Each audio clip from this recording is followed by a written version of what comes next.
Yo, how's everyone doing? Welcome back for some more Forza Horizon 3. Today I'm going to be talking with you about the Hennessey Venom GT and whether all-wheel drive or rear-wheel drive is faster on this car. And I'm not sure if this is a general thing or not. I'm definitely going to be doing more testing on this stuff down the road here, but I wanted to focus on this Hennessey Venom GT first because this car is a perfect example to talk about all-wheel drive versus rear-wheel drive. And most people know by now there's a drivetrain swap option and custom upgrades where you can change any car from, say, all-wheel drive to rear-wheel drive or rear-wheel to all-wheel and different things like that. And a lot of people will see the speed rating on the stat chart just drop immediately when they do a drivetrain swap, and some people this scares them away from doing it, but the thing is, that means nothing at all. Those stat charts, it's just like in Call of Duty how you have weapons that have those little stat charts where it says range and damage. They're almost never accurate, and the reason that speed rating drops like that is because when you switch the drivetrain, you also pretty much reset your transmission. So you're going to have to buy a race transmission. Well, you don't have to,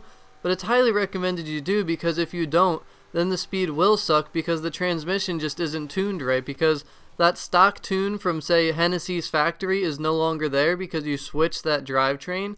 So basically, if you put a race transmission on there, you can then go to your tuning and you can tweak around the ratios and you can easily bring back that top speed. And you see here, for rear-wheel drive versus all-wheel drive, I got the top speed to the same exact number, and that is the maximum number for the speed that I can get it to for the Hennessey Venom. I don't know why, but that is the top speed that I can find through all of the tuning that I've done. But for some people, everything that I just said, you might have no idea what I'm talking about. So by the end of this video, I will show you some other stuff so you can actually see exactly what I'm talking about there. But I wanted to show you this testing first so you can see the differences between the rear-wheel drive and the all-wheel drive. And basically, as you could see from the testing, the all-wheel drive is way faster off the line, which makes sense because every tire is trying to grab in the beginning, whereas rear-wheel drive, only the rear two tires are trying to grab, and that makes it a lot harder for the car to hold down that, 1500 horsepower, whatever this thing puts out. So you definitely gain a lot of acceleration when you have all-wheel drive off the line, but the thing is, having an all-wheel drive drivetrain over rear-wheel drive makes the car heavier. It adds weight because there's more moving parts and all that good stuff, and just to keep it simple, it adds weight to the car, and therefore it will make it a little bit slower because there's more weight that the power of the car has to pull. And it's basically a win-lose situation. You get a little bit faster off the line because you get that increased acceleration, but you also lose a little bit top end because there's more weight that the car has to push. But every car can be a little bit different depending on stock weight and power and just all types of different factors. So each individual car, I'm going to have to say at this point before testing them, testing multiple cars is going to be a little bit different. But for this Hennessey Venom GT, as you saw from this testing, I think this thing is actually better all-wheel drive in terms of speed. And the reason for that is you saw from the shorter distance to the speed trap, it had about a 20 mile per hour increase over the rear-wheel drive, and even at the longer ranged speed trap, it was still a couple miles per hour faster, and we're talking up towards 260 miles per hour already, which is very close to the car's top speed. So basically my conclusion from this is, it has such a good increase in acceleration from 0 to basically 250 that it doesn't matter that the car's heavier. The all-wheel drive is clearly better overall for the performance of this thing, and just driving it around and everything I think is a lot better too. Plus, the braking stats are even better, which you saw there when I showed the statistics, and I took a lot of time to make this car as fast as possible, rear-wheel drive and all-wheel drive, and I think I did a really good job.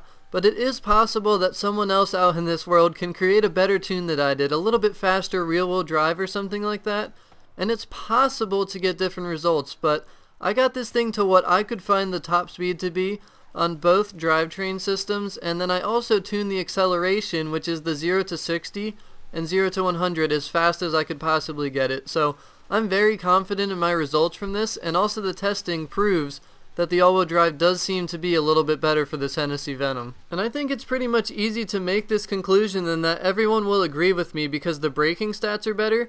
The speed on the testing was faster with the all-wheel drive consistently, and the rear-wheel drive at top end was not able to overtake the all-wheel drive. And the most obvious thing was this thing 0 to like 150 was way faster than this thing was from 0 to 100 rear-wheel drive. And I will say that when you're towards the top end, like above 220 miles per hour, the all-wheel drive does feel slower than the rear-wheel drive. You can definitely feel a difference in the acceleration. But the all-wheel drive makes such a positive difference in the beginning that it doesn't even matter towards the top end. But for anyone who might still be a little bit confused, I'm going to go in here and show you a little bit more detail on how this works. And basically, I just want to show you here, this is my rear-wheel drive tuning setup. This is my stats for it. You can see the top speed's 269 and the 0 to 60 and the braking distance. But what you want to do then is go into your custom upgrades, and you go to the very last thing and you go to your drivetrain swap. And then as you can see here, these are the stats with the rear wheel, and then those are the stats with the all wheel. And you can see there that it adds weight and it changes the top speed, and there's the scary number, right? Anyone who sees that, they're just going to run from this all wheel drive, because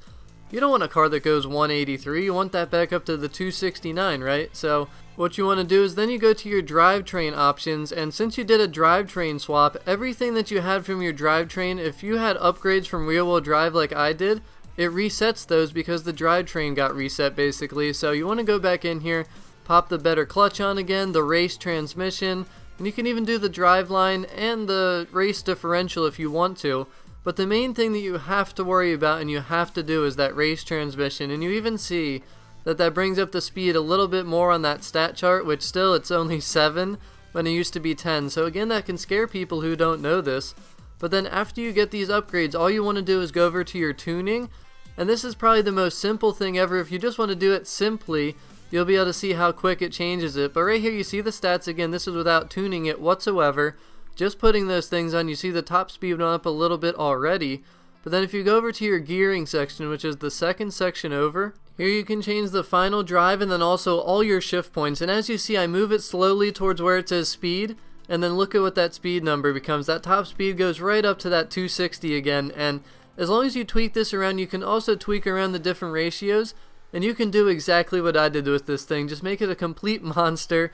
Really good acceleration, have that top speed potential, and that's basically all there is to it. It might seem really tricky and complicated when you hear it and you don't know, but then once you learn about it, all it is time. It takes time to really tweak the tuning and then to go test it, see how it is, and basically you just got to keep doing that. And I'm someone that has patience, and I enjoy doing it, and I'm very happy with how this Hennessey came out. So I really hope you find this video helpful or useful. If you want to use my rear-wheel drive or my all-wheel drive tune for this Hennessey Venom GT, they are both on my name. You just look me up, search me on Xbox or PC, Stevio2175, and you'll be able to find my tuning setups, and you will see the Hennessey Venom ones there. And I'm very confident that people will like this, and it is a very fast car, very fun to drive, and just like I said in my previous video about it, it's an awesome car. It's just beautiful. So again, I really hope you find this helpful or useful. Thank you as always for watching, and I'll talk to you all again very soon. Peace out.